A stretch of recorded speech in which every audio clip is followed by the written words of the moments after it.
नमस्कार दोस्तों, हिंदी स्पिरिट के यूट्यूब चैनल में आपका स्वागत है। आज हमारा एंशिएंट हिस्ट्री में जो टॉपिक हम आज पढ़ने वाले हैं वो हमारा हड़प्पा सभ्यता होगा। इसके पहले हमने एंशिएंट हिस्ट्री में जो इसके पिछला वीडियो रहा था वहाँ पे हमने ताम्रपाषाण काल को पढ़ा था। ताम्रपाषाण काल के ही अंतर्गत हमने एक सभ्यता के विषय में डिस्कस किया था जिसका नाम था गेरुवाणी मृदभांड संस्कृति, जो पश्चिमी यूपी में डेवलप हुई थी।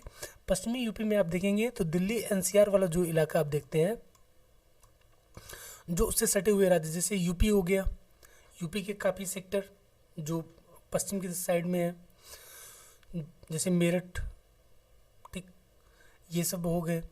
फिर आपके दिल्ली वाला कुछ सेक्टर हो गया, फिर हरियाणा हो गया, फिर राजस्थान हो गया, और थोड़ा सा पंजाब वाला सेक्टर जो है, इसके इन सेक्टरों में जो था आपका फैली हुई थी गेरुवाणी मृदभांड संस्कृति। जो इस संस्कृति के लोग जो थे मुख्यतः गेरुए कलर के मृदभांडों का प्रयोग करते थे।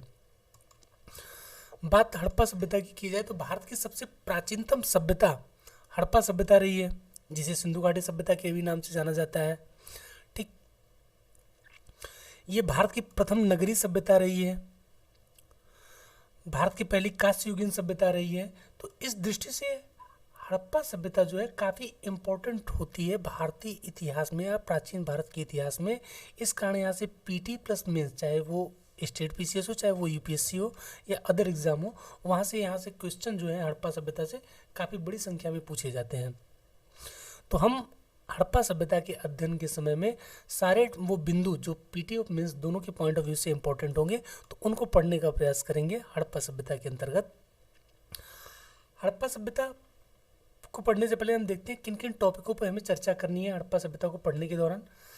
तो हड़प्पा सभ्यता में ये टॉपिक हम लोग पढ़ेंगे। पहला है हड़प्पा सभ्यता के विषय में जानकारी के स्रोत हमारे पास क्या क्या है। किसी भी कालखंड के इतिहास को समझने से पहले ये ज़रूरी है कि उस कालखंड के को समझने के लिए हमारे पास कौन से साहित्यिक या पुरातात्विक स्रोत हमारे पास उपलब्ध हैं।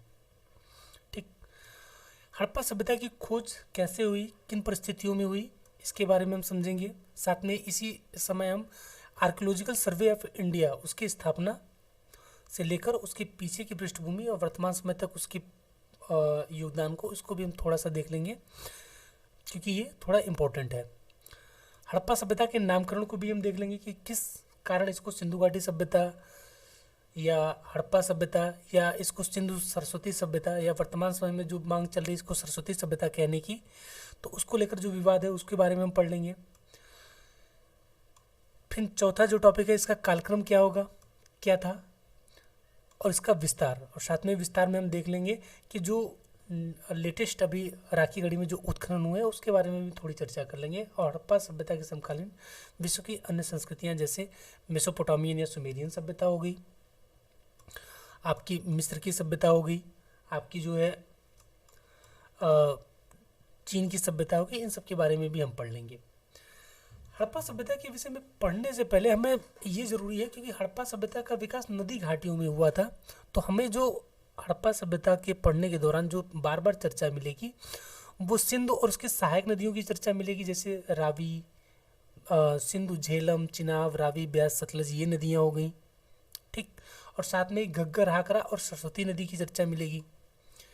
चूँकि मैक्सिमम आपकी जो साइट लगभग 1500 के करीब पुरास्थलों की खोज आपकी हड़प्पा सभ्यता में हो चुकी है, अभी तक उत्खनन किए जा चुके हैं इतने स्थल, जिनमें से लगभग 2/3 स्थल आपके कहाँ मिले हैं, घग्गर, हाकरा नदी वाले रिवर सेक्टर में मिले हैं, जिसको सरस्वती नदी के नाम से भी जाना जाता है। तो इनके बारे में भी हल्का सा डिटेल हम देख लेंगे कि घग्गर हाकरा नदी क्या है, इसका बहाव क्षेत्र क्या है, सरस्वती नदी से उसकी सिमिलरिटी कैसे की जाती है। तो सरस्वती नाम से आप जानते हैं कि वर्तमान समय में कोई नदी तो बहती नहीं है। ठीक, तो इसके बारे में भी हम देख लेंगे कि क्या विवाद रहा है या क्या ये सब टॉपिक रहे हैं। तो आइए स्टार्ट करते हैं। पहले सिंधु नदी तंत्र के बारे में पढ़ते हैं। ये भारत का मैप है, ये आपका पाकिस्तान और ये आपका चाइना और उसके अधीन ये तिब्बत। आइए स्टार्ट करते हैं। सिंधु की बात करें, जानते हैं कि 2019 में जम्मू कश्मीर राज्य पुनर्गठन अधिनियम 2019 के तहत जम्मू कश्मीर राज्य को 2 सेक्टरों में बांट दिया गया है। एक ये आपका कौन सा इलाका हो गया, इसका ये आपका जम्मू कश्मीर है और ये आपका लद्दाख केंद्र शासित प्रदेश है। तो सिंधु नदी जो गुजरती है वो आपके लद्दाख से होकर गुजरती है, ना कि जम्मू कश्मीर से। पहले जम्मू कश्मीर और लद्दाख राज्य एक में थे, तो वो जम्मू कश्मीर से होकर गुजरती थी। अब वर्तमान समय में केवल लद्दाख राज्य से। तो जो आपकी सिंधु नदी है, जो तिब्बत की मानसरोवर झील से निकलती है और लद्दाख होती हुई ये नदी जो है आपकी पाकिस्तान में प्रवेश करती है। पाकिस्तान होते हुए ये नदी कहाँ पे गिरती है? अरब सागर में अपना जल जाके ये गिरा देती है। ये दक्षिण में अरब सागर है। उसके बाद इसकी जो सहायक नदियाँ उत्तर से दक्षिण की तरफ इनका क्रम देखा जाए तो सबसे पहले झेलम, फिर चिनाब, फिर रावी, फिर ब्यास, फिर सतलज। ये 5 नदियों का सेक्टर है। इसीलिए इन सेक्टर, जिस सेक्टर से ये नदियाँ होकर बहती थी, इस सेक्टर को पंजाब या 5 नदियों का मुहाना वाला सेक्टर कहते थे। वर्तमान में जो पंजाब राज्य का नामकरण किया गया है, पंजाब आप जानते हैं 2 जगह है, एक भारत में है और एक पाकिस्तान में है। तो दोनों स्थलों का नाम पंजाब इन्हीं 5 नदियों के नाम पे रखा गया है।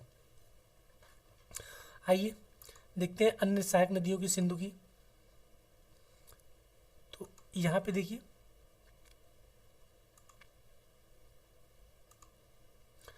ये है इसकी जम्मू कश्मीर की शेषनाग झील से निकलती है आपकी झेलम नदी। झेलम नदी जम्मू कश्मीर की शेषनाग झील से निकलती है और भारत और पाकिस्तान की सीमा के समानांतर ऐसे प्रवाहित होते हुए ये नदी पाकिस्तान में प्रवेश करती है, झेलम नदी। झेलम नदी के बाद जो दूसरी प्रमुख सहायक नदी है सिंधु की, वो है चिनाब नदी, जो कहाँ से निकलती है? हिमाचल प्रदेश से निकलती है और जम्मू कश्मीर होते हुए ये नदी आपकी प्रवेश कर जाती है पाकिस्तान में और जाके झेलम में अपना जल मिला देती है चिनाब, और दोनों की संयुक्त धारा आगे बढ़ती है। उसके बाद इसकी तीसरी सहायक नदी है रावी। रावी नदी भी आपकी कहाँ से निकली है? तो हिमाचल प्रदेश से निकली है और हिमाचल प्रदेश भारत के पंजाब से होते हुए ये पाकिस्तान में प्रवेश करती है और इन्हीं दोनों नदियों की सम्मिलित धारा में अपना जल मिलाकर ये पुनः जो है आगे बढ़ जाती है। अभी ब्यास नदी को छोड़ते हैं, अब आते हैं सतलज नदी पे। सतलज नदी का उद्गम भी मानसरोवर झील के पास में स्थित राक्षस ताल से हुआ है और राक्षस ताल से ये नदी रोहतांग दर्रे से होते हुए, मतलब तिब्बत के राक्षस ताल से होते हुए ये नदी कहाँ पे पहुँचती है? हिमाचल प्रदेश के रोहतांग दर्रे होते हुए हिमाचल प्रदेश और पंजाब होते हुए ये नदी आगे बढ़ती है। यहीं पंजाब में हिमाचल प्रदेश से निकलने वाली एक अन्य नदी जिसका नाम ब्यास है, वो आके इसी सतलज नदी से मिल जाती है। तो सिंधु की सहायक नदियों में एकमात्र ये ऐसी सहायक नदियाँ हैं जो 5 इसकी प्रमुख नदियाँ झेलम, चिनाब, रावी और ब्यास, उसमें से ब्यास ही एक ऐसी नदी है जो कि अपना जल जो है पाकिस्तान में जाके जो है सिंधु नदी में या पाकिस्तान में प्रवेश नहीं करती है। जो ब्यास नदी है अपना जल सतलज में मिला देती है और सतलज इसके जल को लेते हुए आगे बढ़कर इन ऊपर की जो 3 नदियां हैं उनके जलों को भी लेकर आगे बढ़ता है और जाके मीठन कोट के पास जाके सिंधु नदी में मिल जाता है। तो सिंध और उसकी सहायक नदियों में ये प्रमुख आपकी 4 प्रमुख सहायक नदियां रही हैं, 5 प्रमुख सहायक नदियां रहे। तो इनके बारे में ध्यान रखिएगा और इन्हीं के किनारे आपका जो है इधर सिंधु सभ्यता का विकास हुआ। आते हैं घग्गर नदी की तरफ। तो ये सिंधु और उसकी सहायक नदियां हैं, ये झेलम, चिनाब, रावी, ब्यास और ये आपका सतलज। अब बात की जा रही है घाघरा नदी की। घाघरा नदी आपकी एक मौसमी नदी है जो भारत और पाकिस्तान दोनों में बहती, 2 देशों से में बहती है, भारत और पाकिस्तान। इसमें जो जल होता है विशेष मौसम अर्थात वर्षा ऋतु में ही रहता है, उसके बाद ये लगभग आपकी सूखी रहती है आपकी नदी घग्गर नदी। घग्गर नदी की, और ये घग्गर नदी कैसी है? एक आंतरिक नदी है। आंतरिक नदियाँ ऐसी नदियों को कहा जाता है, ऐसी नदियाँ जो अपना जल सीधे सागर में न मिलाकर किसी स्थल भाग में विलीन हो जाती हैं, तो उनको आंतरिक नदी कहा जाता है।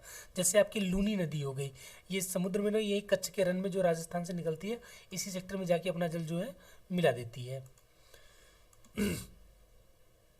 तो अब घग्गर नदी की बात करते हैं। घग्गर नदी का उद्गम आप जानते हैं हिमालय 3 पर्वत श्रृंखलाएं हैं, एक बृहद हिमालय, एक मध्य या लघु मध्य हिमालय और तीसरा जो है बाह्य हिमालय या शिवालिक हिमालय। तो इसी शिवालिक हिमालय जो हिमाचल प्रदेश में स्थित शिवालिक हिमालय श्रृंखला से आपकी शिवालिक हिमालय से कौन सी निकलती है आपकी नदी? घग्गर नदी निकलती है जो हिमाचल प्रदेश, हरियाणा, पंजाब होते हुए राजस्थान पहुंचती है, और राजस्थान होते हुए ये नदी पाकिस्तान में प्रवेश करती है, और जाके ये अपना जल जो है इसी थार मरुस्थल का जो विस्तार केवल भारत में नहीं है, वो पाकिस्तान में स्थित है। पाकिस्तान में थार मरुस्थल को चोलिस्तान वाला सेक्टर चोलिस्तान कहा जाता है, और इसी चोलिस्तान वाले सेक्टर में ये नदी जो है विलीन हो जाती है। चूँकि इसमें पानी तो ज़्यादा रहता नहीं है, वर्षा ऋतु के दौरान ही पानी रहता है, तो वर्षा ऋतु में जो पानी होता है, यदि वो नदी में ठीक ठाक वर्षा हुई है, वर्षा का जल है, तो ये इसी सेक्टर में आके विलीन हो जाता है, उसके आगे ये आके अरब सागर में नहीं गिर पाता है इसका जल, तो ध्यान रखेंगे। तो घग्गर नदी जो जब हिमाचल प्रदेश से निकली और हरियाणा पहुंची, तो हरियाणा में जो सिरसा नामक स्थान है, यहीं पे यहाँ पे बनाया गया ओटू बैराज। ओटू बैराज से सिंचाई नहरें निकाल कर हरियाणा वाले सेक्टर में सिंचाई की जाती है, और इसी ओटू बैराज से लेकर पाकिस्तान वाला ये जो सेक्टर है, यहाँ तक घग्गर नदी को हाकरा नदी के नाम से जानते हैं, और ओटू बैराज से लेकर हिमाचल प्रदेश तक ये वाला जो सेक्टर है, तो इसको जो है घाघरा नदी के नाम से जानते हैं। तो घाघरा और हक्कर नदियाँ अलग अलग नदियाँ नहीं हैं, ये एक ही नदियाँ हैं। ठीक, जैसे इस इमेज में देखते हैं, ये है घग्गर हाकरा नदी। ठीक, इसी घग्गर हाकरा नदी को सरस्वती नदी घाटी भी कहा जाता है। माना जाता है कि सरस्वती नदी का सबसे पहले उल्लेख की बात की जाए तो सरस्वती नदी का सबसे पहले उल्लेख कहाँ पे मिलता है, तो ऋग्वेद में मिलता है, अर्थात वैदिक ग्रंथों में मिलता है। अर्थात कहने का मतलब है कि जिस समय ऋग्वेद की रचना हुई उस समय तक, जिस समय ऋग्वेद लिखा गया उस समय तक जो है सरस्वती नदी का उद्गम रहा था, मतलब सरस्वती नदी इस सेक्टर से होकर बहती थी। ऋग्वेद का जो नदी सूक्त है वहाँ पे सरस्वती के लिए नदीतमा मातितमा शब्द का प्रयोग किया गया, और ये आर्यों की सबसे पवित्र नदी थी। जबकि आर्यों का जो ऋग्वेद ग्रंथ है उसमें सर्वाधिक बार जो किसी नदी का उल्लेख हुआ है तो वो सिंधु नदी का उल्लेख हुआ है, लेकिन सबसे पवित्र नदी कौन थी आर्यों की, वो सरस्वती नदी थी। और साथ में ही वैदिक ग्रंथों के अलावा महाभारत में भी आपका जो है सरस्वती नदी का उल्लेख मिलता है, और उसमें कहा गया है कि सरस्वती नदी वर्तमान में जो सतलज और यमुना के बीच वाले सेक्टर से होकर प्रभावित होती थी। अर्थात कहने का तात्पर्य है वर्तमान में जो घाघरा नदी का बहाव क्षेत्र है उसी वाले सेक्टर से होकर ये नदी बहती थी। तो ये प्रमाण आर्कियोलॉजिकल सर्वे ऑफ इंडिया द्वारा जब 2019 में उत्खनन किया गया तो उससे कुछ प्रमाण मिले हैं, जिससे ये प्रमाणित होता है कि इस सेक्टर में जहाँ पे वर्तमान समय में घाघरा नदी बह रही है उसके नीचे एक नदी के बहाव क्षेत्र या उसके चिन्ह मिले हैं, जिसे पुरातत्वविद सरस्वती नदी से समता उसकी कर रहे हैं। ऐसे क्या मिले हैं, तो देखिए जो घाघरा नदी है उसका जो पैलियो चैनल क्या होता है कि जब कोई नदी अपने पुराने मार्ग को छोड़ देती है और उस मार्ग में लंबे समय तक अवसादों के जमाव के कारण वो मार्ग पड़ जाता है, और उसी को ही आपका कहा जाता है पैलियो चैनल। जैसे वर्तमान समय में जो गंगा नदी का प्रवाह सेक्टर है, जिन सेक्टरों से होकर गंगा नदी बह रही है, उन सेक्टरों को यदि गंगा नदी किन्हीं कारणों से त्याग देती है और लंबे समय के बाद 1000-1500 साल के बाद वहाँ पे अवसादों का जमाव हो जाता है और वहाँ से पुनः कोई नदी आके बह रही है, तो वो पैलियो चैनल कहा जाता है। वैसे ही माना जाता है कि सरस्वती नदी यहाँ पे बहती थी और इसमें अवसादों के जमा होने के बाद यहाँ पे बाद के चरणों में घाघरा नदी ने आकर इस मार्ग पर जो है अपना कब्जा कर लिया है, इस मार्ग से होकर प्रभावित होने लगी। तो जब घाघरा नदी के पैलियो चैनल का घाघरा नदी का जब उत्खनन 3 से 4 फीट अंदर तक किया गया ASI द्वारा, तो 2019 में उसके जो प्रमाण मिले उससे ये प्रमाणित हुआ कि यहाँ पे घाघरा नदी से पहले कोई हिमालयी नदी बहती थी, क्योंकि यहाँ पे ASI को जो 3 से 4 फीट की गहराई पे जो साक्ष्य मिले हैं वो मिले हैं आपके वाइट माइका के अर्थात सफ़ेद अभ्रक के और ग्रे सैंड के। ठीक, और ये वाइट माइका और ग्रे सैंड आपकी हिमालयी नदियों की विशेषता है, अर्थात गंगा, यमुना और सतलज जैसी नदियाँ हैं, इनमें ये सब चीज़ें पाई जाती हैं। जबकि आपकी घाघरा नदी एक मौसमी नदी है, तो घाघरा नदी में इस प्रकार के साक्ष्य नहीं मिलते हैं। तो इसका मतलब था कि यहाँ पे कोई नदी प्राचीन समय में प्रवाहित होती थी। माना जाता है कि जो सरस्वती नदी था वो 1900 ईस्वी तक अर्थात हड़प्पा सभ्यता के पतन तक यहाँ पे सरस्वती नदी जो थी प्रवाहित होती थी। 1900 के बाद विवर्तनिक हलचलों के कारण जो है नदी ने अपने प्रवाह मार्ग को त्याग दिया या नदी ने अपना प्रवाह मार्ग बदल दिया, जिसके कारण वर्तमान समय में घाघरा सरस्वती नाम से कोई नदी राजस्थान वाले सेक्टर में नहीं बहती है। ठीक, तो ये सरस्वती नदी की बात हो गई। तो सरस्वती घाघरा हक्कर की बात की जाए तो एक ही प्रवाह प्रणाली है। ठीक है, पुरानी जो सरस्वती नदी की प्रवाह प्रणाली पे वर्तमान में कौन सी नदी बह रही है, तो घग्गर या घाघरा नदी। तो यहाँ पे भी इमेज में देखेंगे तो ये है आपका, देखिए सरस्वती नदी का बहाव क्षेत्र जो वर्तमान में आपके घाघरा और हक्कर नदी के भी बहाव क्षेत्र यही है। ठीक, और इसके पतन को भी हमने देखिए, जो विद्वानों का अनुमान है, कोई स्पष्ट अनुमान नहीं है, लेकिन हाँ जो अनुमान है वो माना जाता है कि टेक्टोनिक हलचलों के कारण सरस्वती नदी ने अपने मार्ग को त्याग दिया और वर्तमान में वहाँ पे घाघरा नदी एक मौसमी नदी के रूप में बह रही है। ठीक, अब आगे आते हैं। अब हमारा जो टॉपिक है उसके बारे में आते हैं कि हड़प्पा सभ्यता की जानकारी के स्रोत, अर्थात हड़प्पा सभ्यता के इतिहास को समझने के लिए हमारे पास ऐसे ऐसे कौन से साक्ष्य उपलब्ध हैं जिनके थ्रू हम हड़प्पा सभ्यता के विषय में जानकारी प्राप्त कर पाते हैं। सबसे पहले दो स्रोत होते हैं, एक पुरातात्विक स्रोत और एक साहित्यिक स्रोत।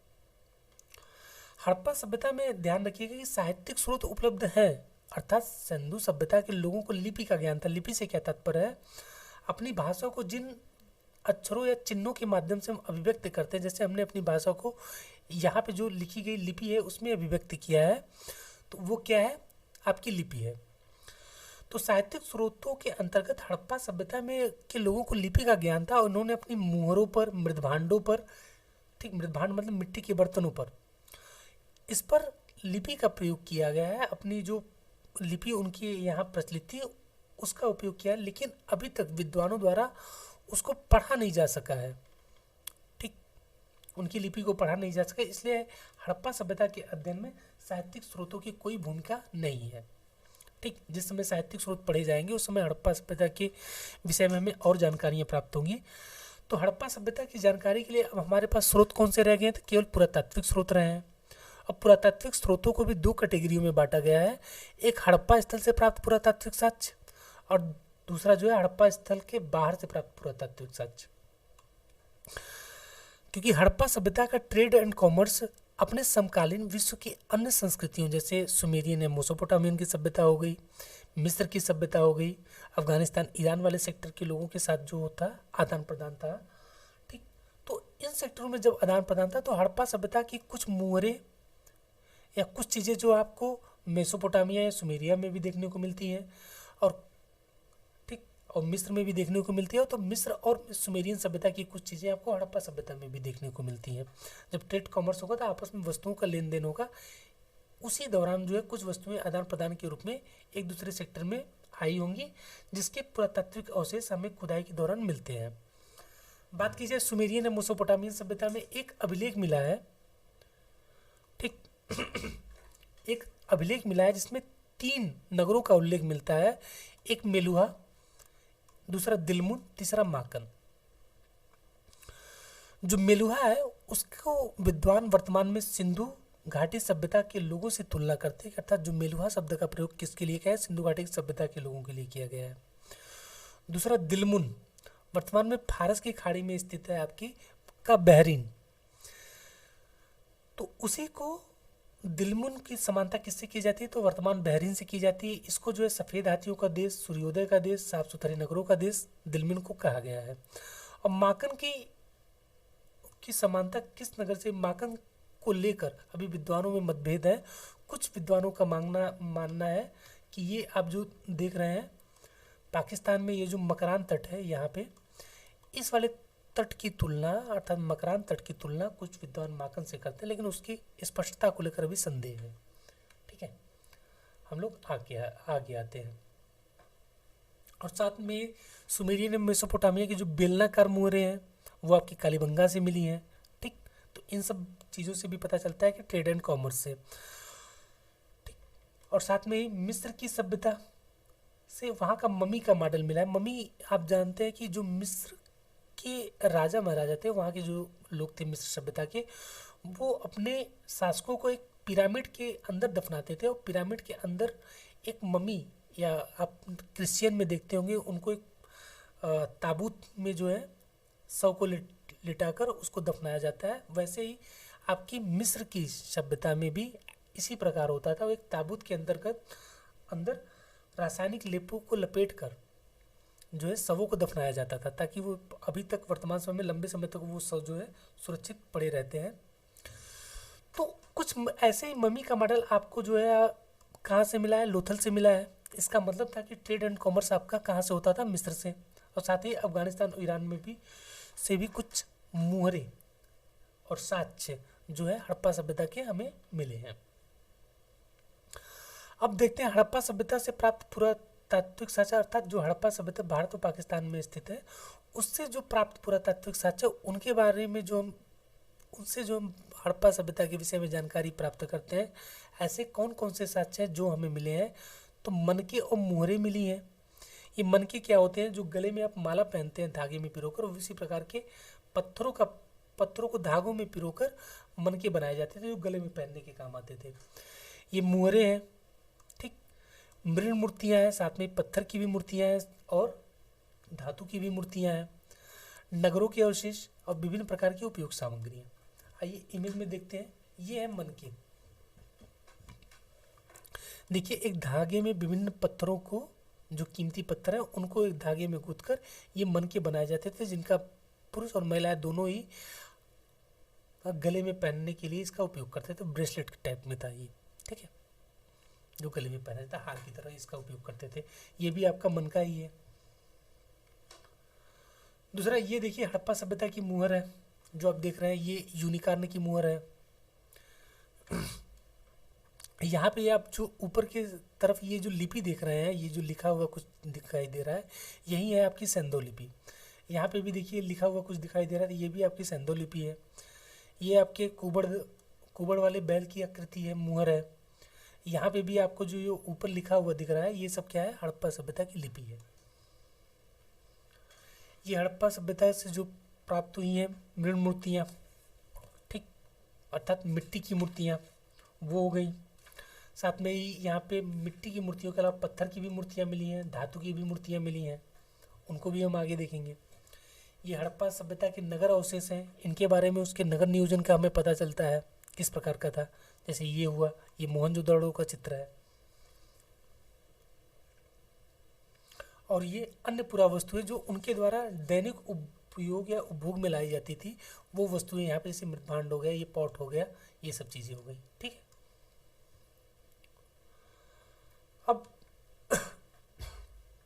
अब हमारा जो है जो दूसरा टॉपिक होगा वो हम क्या पढ़ेंगे? हड़प्पा सभ्यता की खोज के बारे में हमें पढ़ना है।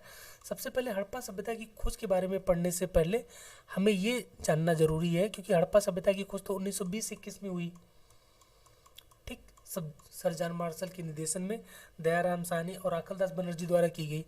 तो क्या इससे पहले भारत में इतिहास के अध्ययन को लेकर क्या विचारधाराएं थी, अर्थात इसके पहले इतिहास का अध्ययन कैसे होता था भारत में? हम जानते हैं कि आर्कियोलॉजिकल सर्वे ऑफ इंडिया की स्थापना 1861 में हुई। तो 1861 में तो स्थापना हुई, तो 1861 से लेकर 1920-21 तक इतना टाइम क्यों लग गया है हड़प्पा सभ्यता की खोज के लिए, ठीक। और साथ में 1861 से पहले भारत के में इतिहास के अध्ययन के लिए अंग्रेजों द्वारा कौन सी नीति अपनाई गई थी, अर्थात वो कैसे अध्ययन करते थे भारतीय इतिहास का। तो इन सब चीज़ों को समझने से पहले हमें आर्कियोलॉजिकल सर्वे ऑफ इंडिया के थोड़े ब्रीफ हिस्ट्री समझनी होगी, उसका गठन कैसे किया गया, ठीक। तो आइए सबसे पहले उसको पढ़ लेते हैं, फिर हड़प्पा सभ्यता की खोज में आएंगे। तो सबसे पहले भारत में पुरातात्विक अध्ययन की शुरुआत कैसे हुई, ठीक। जो हमें साहित्यिक और पुरातात्विक सामग्रियाँ मिलती हैं, उनके अध्ययन की शुरुआत कैसे हुई, किसने की? तो भारत के जो पुरातात्विक अध्ययन की शुरुआत जो किसने की थी? सर विलियम जोन्स द्वारा की गई थी, जो ब्रिटिश पुरातत्वविद थे। इन्होंने एशियाटिक सोसाइटी ऑफ बंगाल की स्थापना 1784 में की, ठीक। स्थापना करके इन्होंने भारत में पुरातत्व के अध्ययन की शुरुआत की, लेकिन ये सरकार के द्वारा बहुत ज़्यादा इसको सहायता नहीं प्राप्त होती थी। और सरकार के द्वारा समर्पित कोई अलग से ये विभाग नहीं था। ये व्यक्तिगत प्रयास से सर विलियम जोन्स द्वारा स्थापित किया गया था। Asiatic Society of Bengal.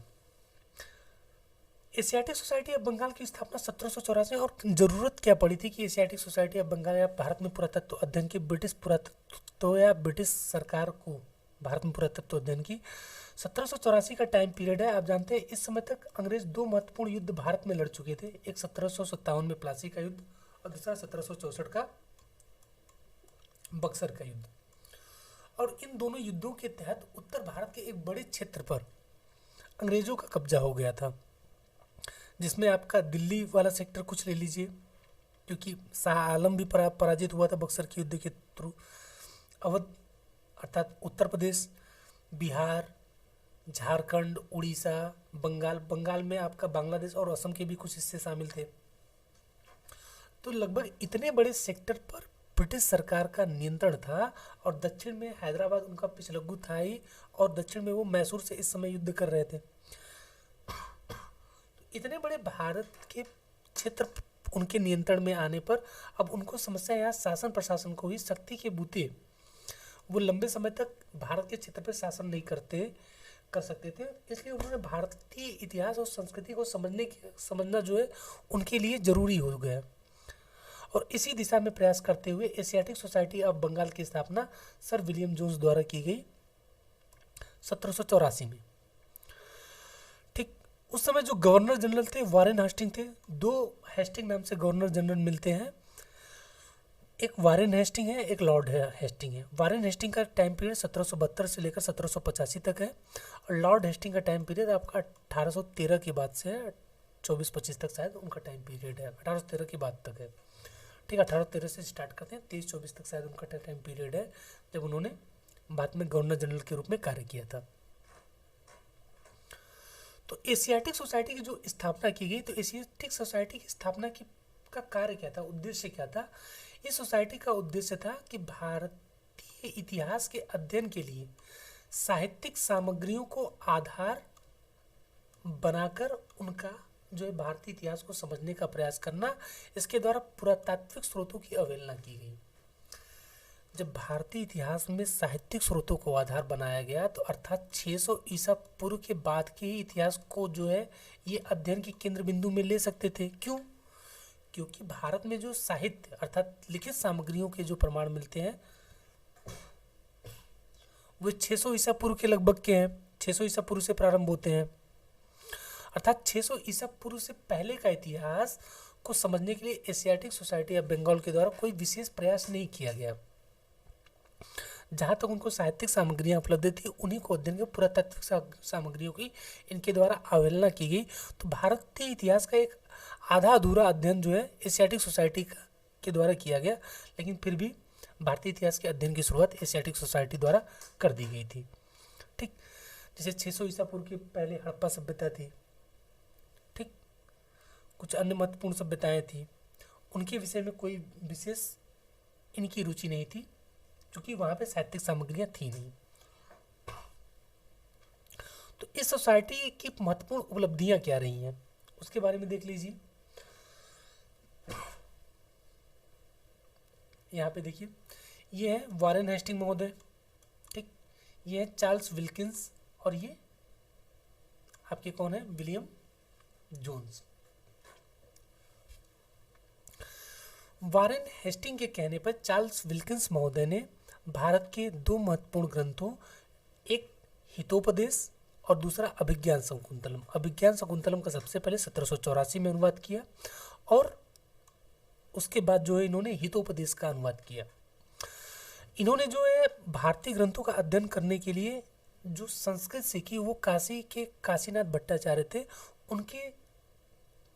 उनको जो है उनसे उन्होंने संस्कृत सीखी, और उसी संस्कृत को ट्रांसलेट करके उन्होंने भागवत गीता का सबसे पहले इंग्लिश में अनुवाद किया। ये पीटी में पूछा गया कि भागवत गीता का अनुवाद किसने किया है, तो चार्ल्स विल्किंस महोदय ने किया है। उसके बाद हितोपदेश का अनुवाद किसने किया, तो चार्ल्स विल्किंस महोदय ने किया है। दूसरे महत्वपूर्ण रहे सर विलियम जोन्स, जो एशियाटिक सोसाइटी ऑफ बंगाल के संस्थापक थे। इनके द्वारा दो ग्रंथों का अनुवाद किया गया, दो महत्वपूर्ण, एक कालिदास द्वारा रचित अभिज्ञान शकुंतलम, का अंग्रेजी अनुवाद इन्होंने किया, और दूसरा गीत गोविंद जो जयदेव द्वारा रचित ग्रंथ है, उसका भी अनुवाद विलियम जोन्स द्वारा किया गया।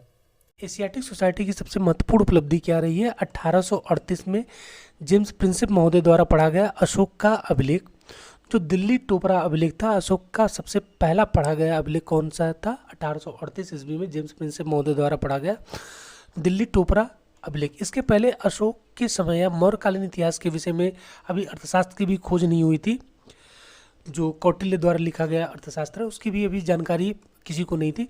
तो 1838 से पहले मौर्यकालीन इतिहास के विषय में जो जानकारी की हमारे पास स्रोत थे वो क्या थे? आपके थोड़े बहुत बौद्ध साहित्य और कुछ जो है वैदिक ग्रंथ और कुछ जो है पौराणिक ग्रंथों से अशोक के संबंध में हमें जो है सूचनाएं या मौर्यकालीन इतिहास के विषय में हमें सूचनाएं प्राप्त होती थी। लेकिन 1838 में जेम्स प्रिंसेप द्वारा दिल्ली टोपरा अभिलेख जो ब्राह्मी लिपि में लिखा गया था, उसके पढ़े जाने के साथ ही भारत में व्यापक मौर्य इतिहास को समझने में हमारे पास जो सामग्री थी वो काफ़ी मात्रा में बढ़ गई, और अशोक के अभिलेखों के आधार पर हमने उसके साम्राज्य या मौर्यकालीन इतिहास को समझने में काफ़ी सफलता प्राप्त की। तो ये सबसे महत्वपूर्ण उपलब्धि रही है। लेकिन अभी तक कोई डेडिकेटेड संस्था 1861 से पहले भारत में नहीं स्थापित की गई थी, और नहीं सर जेम्स प्रिंसेप महोदय के एक शिष्य थे अलेक्जेंडर कनिंघम महोदय, जिनके प्रयासों से ही 1861 में सबसे पहले आर्कियोलॉजिकल सर्वे ऑफ इंडिया नामक एक संस्था की स्थापना की गई। अब बात कीजिए आर्कियोलॉजिकल सर्वे ऑफ इंडिया की, भारतीय पुरातत्व सर्वेक्षण संस्थान की। ये किसके द्वारा स्थापित की गई? तो जेम्स प्रिंसेप महोदय के इस शिष्य रहे अलेक्जेंडर कनिंघम महोदय द्वारा आर्कियोलॉजिकल सर्वे ऑफ इंडिया की स्थापना की गई, और ये इसके महानिदेशक के पद पर 1861 से लेकर 1885 तक रहे। और इसी कारण चूंकि इन्होंने भारत में पुरातत्व सर्वेक्षण विभाग की स्थापना की थी, इसलिए इन्हें भारतीय पुरातत्व का जनक कहा जाता है। किसको कहा जाता है? अलेक्जेंडर कनिंघम महोदय के द्वारा। इन्होंने कभी इसकी स्थापना की? तो 1861। ये 1861 का टाइम पीरियड किनका काल है? 1861 का जो टाइम पीरियड है इसमें ये ब्रिटिश ताज का शासन है। अब भारत में गवर्नर जनरल का पद समाप्त कर दिया गया है, और ईस्ट इंडिया कंपनी का शासन भारत में समाप्त हो गया। ब्रिटिश ताज के अधीन जो है भारत में शासन कार्य संचालित किया जा रहा है, और इस समय जो था वायसराय, जो भारत के पहले वायसराय बने लॉर्ड कैनिंग महोदय का शासनकाल था। ठीक। लेकिन एएसआई की स्थापना के साथ ही इसके साथ कुछ समस्याएं जुड़ी। कनिंघम महोदय के बाद जब जेम्स बरगोस महोदय को इसके एएसआई के महानिदेशक के पद पर नियुक्त किया गया, तो उन्हें 1889 में इसलिए पद से त्यागपत्र देना पड़ा कि वहाँ पे वित्त की समस्याएं देखने को मिल रही थी। और 1989 में जैसे इन्होंने जेम्स बर्गेस महोदय ने इस अपने पद को त्याग किया, तब से लेकर 1902 तक किसी भी एएसआई के महानिदेशक को इस पद पर नियुक्त नहीं किया गया। तो एएसआई के जो सर्वेक्षण का कार्य था वो बाधित हो गया, और ये एएसआई को पुनर्जीवित करने का श्रेय किसको दिया जाता है? एएसआई जिस समय 1889 के बाद ठप पड़ गई थी, उसको पुनर्जीवित करने का श्रेय वायसराय लॉर्ड कर्जन को दिया जाता है। हालांकि लॉर्ड कर्जन कई सारी बातों के लिए कुख्यात रहे हैं, लेकिन उनका एक प्रमुख योगदान इसमें भी आप कह सकते हैं कि भारतीय पुरातत्व सर्वेक्षण के लिए उन्होंने कार्य किया। और 1902 में उन्होंने कैम्ब्रिज विश्वविद्यालय के प्रोफेसर सर जॉन मार्शल को एएसआई के महानिदेशक के पद पर नियुक्त किया, तथा एएसआई को एक स्थायी विभाग का दर्जा प्रदान किया। और आगे चलकर यही सर जॉन मार्शल ने जो हड़प्पा, मोहनजोदड़ो जैसे सिंधु घाटी सभ्यता के प्रमुख स्थलों की खोज की, और साथ में ही भारत की सबसे पुरातन सभ्यता जिसे हम कहते हैं सिंधु घाटी सभ्यता, उसके बारे में जानकारी जो है विश्व के सामने रखी। और भारत की गिनती अब जो है विश्व के प्राचीनतम सभ्यताओं में की जाने लगी, जो मिस्र और मेसोपोटामिया की सभ्यता के समकालीन थी, और कई मायनों में तो उनसे भी काफ़ी बढ़ के आगे थी। आगे चलकर एएसआई ने वर्तमान समय में भी बहुत सारे कार्य किए हैं। 2022 में हाल ही में अभी राखी गढ़ी का जो उत्खनन कार्य हुआ है वो भी एएसआई के निर्देशन में हुआ है, और साथ में उसके पहले जो सरस्वती नदी घाटी के जो पेलियो चैनल का उत्खनन किया गया वो भी एएसआई द्वारा किया गया। तो एएसआई द्वारा निरंतर अपने इस दिशा में भारतीय इतिहास या पुरातत्व के अध्ययन की दिशा में निरंतर कार्य किए जा रहे हैं। वर्तमान में पूछा जाए कि ASI archaeological survey of India भारतीय पुरातत्व सर्वेक्षण संस्थान किस मंत्रालय के अधीन कार्य करता है, तो वर्तमान में संस्कृति मंत्रालय के अधीन कार्य करता है। अब हम आते हैं हड़प्पा सभ्यता की खोज के बारे में। ये रहे आपके अलेक्जेंडर कनिंघम महोदय।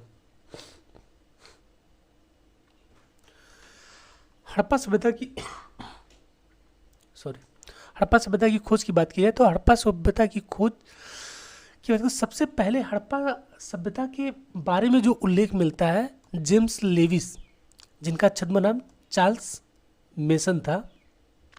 ये ब्रिटिश सैनिक थे और पुरातत्वविद थे, साथ में एक मुद्रा शास्त्री भी थे। 1826 में इन्होंने ब्रिटिश सेना के पद से जो है त्यागपत्र दे दिया। पुरातत्व और मुद्रा शास्त्र के मुद्राओं के प्राचीन मुद्राओं के अध्ययन के लिए ये भारत में विभिन्न स्थानों पर गए और इन्होंने जब यात्रा की, जेम्स लेविस महोदय ने उत्तर पश्चिम में स्थित प्रमुख भारतीय स्थलों, जैसे यहाँ पे अफगानिस्तान में आपका क्या था, बामियान जो बुद्ध की मूर्तियों के लिए प्रसिद्ध था, बलूचिस्तान, इन सब सेक्टरों में जब उन्होंने यात्रा की तो इस यात्रा के क्रम में जब वो हड़प्पा पहुँचे तो इन्होंने यहाँ की जो खंडहरों को देखा। तो इन्होंने स्थानीय लोगों से पूछा कि भाई ये किस प्रकार के खंडहर हैं या इसका क्या महत्व है। तो उन्होंने जो स्थानीय लोगों को इसके बारे में जानकारी थी, उन्होंने ये कहा कि ये जो खंडहर है ये किसी परित्यक्त या श्रापित मुनि, किसी राज्य को मुनि द्वारा जो श्राप दिया गया, उसके बाद यहाँ के लोग निर्वासित होकर अन्य जगहों पे चले गए। इसके बाद से इस स्थल पर कोई जाता नहीं है, अर्थात इसको श्रापित भूमि कहकर इन्होंने इसको जो है स्थानीय लोगों ने टाल दिया। अर्थात स्थानीय लोगों में हड़प्पा जो सिंधु घाटी सभ्यता का एक प्रमुख स्थल हड़प्पा है उसके बारे में ये धारणाएं थी। और जो चार्ल्स मेसन महोदय थे उन्होंने भी इस दिशा में बहुत ज़्यादा कार्य नहीं किया। वो हड़प्पा स्थलों को देखते हुए फिर आगे बढ़ गए। आगे चलकर उन्होंने बामियान, फिर बलूचिस्तान वाले सेक्टरों में काफ़ी सारे यात्राएं की और यहाँ की जो पुरातत्व संबंधी सामग्री थी उसको उन्होंने देखा। और जब 1826 और 26 के बाद ये जब 1830 में इंग्लैंड पहुँचे तो इन्होंने जब अपना यात्रा वृत्तांत लिखा चार्ल्स मेसन महोदय ने, तो इन्होंने अपने यात्रा वृत्तांत में इस हड़प्पा स्थल का भी जिक्र, इस सिंधु घाटी सभ्यता के प्रमुख स्थल हड़प्पा का भी जिक्र किया कि यहाँ पे भारत में कुछ ऐसे टीले मिले हैं जिनके ऐतिहासिक महत्व है, लेकिन चूंकि उनका अध्ययन व्यापक पैमाने पर नहीं हुआ है तो इस बारे में स्पष्ट रूप से कुछ नहीं कहा जा सकता। तो चार्ल्स मेसन महोदय, चाहे वो स्थानीय लोग हों, दोनों ही हड़प्पा के पुरातात्विक महत्व को या ऐतिहासिक महत्व को नहीं समझ पाए। इस कारण जो है कोई विशेष काम इस दिशा में हुआ नहीं। बात थी 1826 के बाद 1856 की। 1856 में जो था लॉर्ड डलहौजी का टाइम पीरियड था। लॉर्ड डलहौजी के समय में व्यापक पैमाने पर रेलगाड़ियों का निर्माण जो है किया जा रहा था। रेलगाड़ियों का नहीं, रेलवे का विस्तार भारत में व्यापक पैमाने पर किया गया। उसी क्रम में जब लॉर्ड डलहौजी के ही आदेश पे जॉन ब्रंटन और विलियम ब्रंटन नामक दो भाइयों ने कराची से लाहौर बनाने के लिए, लाहौर तक रेलवे लाइन बनाने के लिए, ये आपका कराची हो गया और ये लाहौर तक रेलवे लाइन बनाने का ठेका अपने हाथ में लिया। तो उन्होंने यहाँ पे रेलवे लाइन बिछाने के क्रम में, जो रेलवे लाइन के बीच में बिछाई जाती है तो गिट्टियों का प्रयोग किया जाता है, तो गिट्टियों की कमी पड़ने पर यहीं बगल में स्थित हड़प्पा से इन्होंने ईंटों को मंगाना प्रारंभ कर दिया। कि मजदूरों को आदेश दिया कि यहाँ से आप ईंटें लेकर इसके जो रेलवे पटरियों के बीच में जो गिट्टियाँ भरी जाती हैं उसमें आप ईंटों को भर दीजिए। क्योंकि वो ईंटें सही अवस्था में थे और वहाँ पे कोई मानव बस्ती थी नहीं, तो उन्होंने उन ईंटों का प्रयोग कहाँ पे किया, रेलवे लाइन के विस्तार में। जब जिसमें रेलवे लाइन में इन ईंटों का मजदूरों द्वारा प्रयोग किया जा रहा था, जब इन ईंटों की संरचना और वहाँ से प्राप्त कुछ सामग्रियों की पर नज़र ब्रंटन महोदय की पड़ी, ब्रंटन बंधुओं की पड़ी, तो उन्होंने मजदूरों से हड़प्पा स्थल से जो है उत्खनन के कार्य को रुकवा दिया कि आप ईंटें वहाँ से नहीं लाइए। और इसको रिपोर्ट उन्होंने वायसराय लॉर्ड डलहौजी को की और साथ में ही अलेक्जेंडर कनिंघम महोदय को भी इस बारे में सूचना दी गई। लेकिन न तो डलहौजी ने, अलेक्जेंडर कनिंघम महोदय ने भी इस दिशा में बहुत ज़्यादा ध्यान दिया। लेकिन ब्रंटन बंधुओं की ये महत्वपूर्ण बात रही कि उन्होंने उस स्थल से जो उत्खनन कार्य था उसको जो है समाप्त करा दिया था। अब आगे आता है समय 1861 का, जब भारत में पुरातत्व विभाग का गठन किया गया। पुरातत्व विभाग के पहले निदेशक बनाए गए अलेक्जेंडर कनिंघम, जिन्हें भारतीय पुरातत्व का जन्मदाता कहा जाता है। इससे पहले अलेक्जेंडर कनिंघम महोदय ने चार्ल्स मेसन के विवरण और फिर ब्रंटन बंधुओं की विवरण से हड़प्पा सभ्यता के बारे में इंडस वैली सिविलाइजेशन के बारे में थोड़ी बहुत जानकारी इनको थी।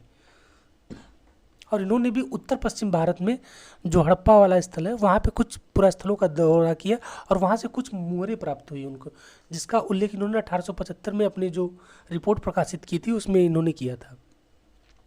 इस पे लिखी गई लिपि और जानवरों की आकृति को देखते हुए इन्होंने कहा कि ये कोई विदेशी सभ्यता के लोग थे जो आकर यहाँ पे बसे हैं, क्योंकि ये ऊपर जो लिपि लिखी गई ये किसी भारतीय लिपि से मैच नहीं खाती थी, जो सेंधो लिपि थी। सेंधो लिपि आप जानते हैं कि भारत की सबसे प्राचीनतम लिपि कौन सी है? सेंधो लिपि है। इससे पहले भारत में कोई लिपि थी नहीं। सेंधो लिपि से पहले ये नहीं संस्कृत पर टिक कर दी। संस्कृत का जो है संस्कृत लिपि का आविष्कार आपके वैदिक काल में हुआ है, जो 1500 से लेकर 600 ईसा पूर्व के बीच में है, जबकि हड़प्पा सभ्यता आपका 2500 से 1900 तक है। तो जो यहाँ पे लिपि देखने को मिली और जो यहाँ पे पशु आकृतियाँ वो उनको थोड़ी विचित्र लगी और उन्होंने इसको जो है, चूँकि आप इसके पहले हमने मोहनजोदड़ो का टीला देखा था तो वो काफ़ी टीला जो था गुंबद नुमा था, तो उन्होंने इसे परित्यक्त बौद्ध शहर कर करके अर्थात त्यागा गया बौद्ध शहर कह के इसके महत्व को जो है नकार दिया। और अपने 1875 में प्रकाशित अपने लेख में उन्होंने केवल इतना जिक्र किया कि यहाँ पे कोई परित्यक्त बौद्ध शहर का उल्लेख जो है पाकिस्तान के हड़प्पा में देखने को मिलता है। ठीक, तो अर्थात सिंधु घाटी सभ्यता के प्रमुख स्थल हड़प्पा के महत्व को अलेक्जेंडर कनिंघम महोदय भी नहीं समझ पाए। तो अब आगे बारी आती है सर जॉन मार्शल महोदय के, जो 1902 में एएसआई के महानिदेशक बनाए गए थे। इन्होंने भी हड़प्पा सभ्यता या सिंधु घाटी सभ्यता के प्रमुख स्थल हड़प्पा के बारे में भी सुन रखा था, तो इन्होंने इसकी जांच करने के लिए एक हीरानंद शास्त्री थे, हीरानंद शास्त्री को वहाँ पे भेजा। हीरानंद शास्त्री को हड़प्पा वाले स्थल में भेजा और वो 1875 में जो प्रकाशित अलेक्जेंडर कनिंघम का लेख था उसमें हड़प्पा को, जो सिंधु घाटी सभ्यता का प्रमुख स्थल है, उसको परित्यक्त बौद्ध शहर घोषित किया गया था। तो हीरानंद शास्त्री ने जब सबसे पहले हड़प्पा का दौरा किया तो उन्होंने जब वहाँ की इमारतों और अन्य चीज़ों को देखा तो उन्होंने इसको जो है परित्यक्त बौद्ध शहर न कह के कोई प्राचीन सभ्यता कहकर कोई प्राचीन सभ्यता कहा, जिसको लेकर आगे चलकर सर जॉन मार्शल ने 1920-21 में दयाराम साहनी, फिर ये रहे आपके दयाराम साहनी और फिर राखल दास बनर्जी के नेतृत्व में 2 उत्खनन कार्य करवाए, जिसमें से दयाराम साहनी ने आपके सिंधु घाटी सभ्यता के प्रमुख स्थल हड़प्पा का उत्खनन कार्य किया और फिर राखल दास बनर्जी ने किसका उत्खनन कार्य किया? तो इन्होंने मोहनजोदड़ो का उत्खनन कार्य किया। और इन्हीं दोनों पुरास्थलों के प्रमाण जो सामग्रियाँ प्राप्त हुई उसी को लेकर सर जॉन मार्शल महोदय ने 1924 में ये विश्व के सामने घोषणा की कि भारत में भी एक विश्व की सबसे प्राचीनतम सभ्यता है जो समकालीन मिस्र और मेसोपोटामिया की सभ्यता से के समकालीन है। इसी के साथ ही भारत में जो इतिहास जो 600 ईसा पूर्व अभी था, जहाँ पे साहित्यिक सामग्रियों के का ही अध्ययन किया जा रहा था, अब जो है भारत में इतिहास में पुरातात्विक सामग्रियों के अध्ययन का भी महत्व बढ़ गया। और ये सब किसके काल में हुआ? सर जॉन मार्शल के महोदय में। तो भारत में पुरातत्व के उत्थान का कार्य सर जॉन मार्शल के महोदय का माना जाता है और हड़प्पा सभ्यता जैसी महत्वपूर्ण खोज को विश्व के सामने प्रकाशित करने का या लाने का श्रेय किसको दिया जाता है? तो सर जॉन मार्शल महोदय को दिया जाता है। ठीक, तो ये हड़प्पा की खोज संबंधी बातें रही। धन्यवाद।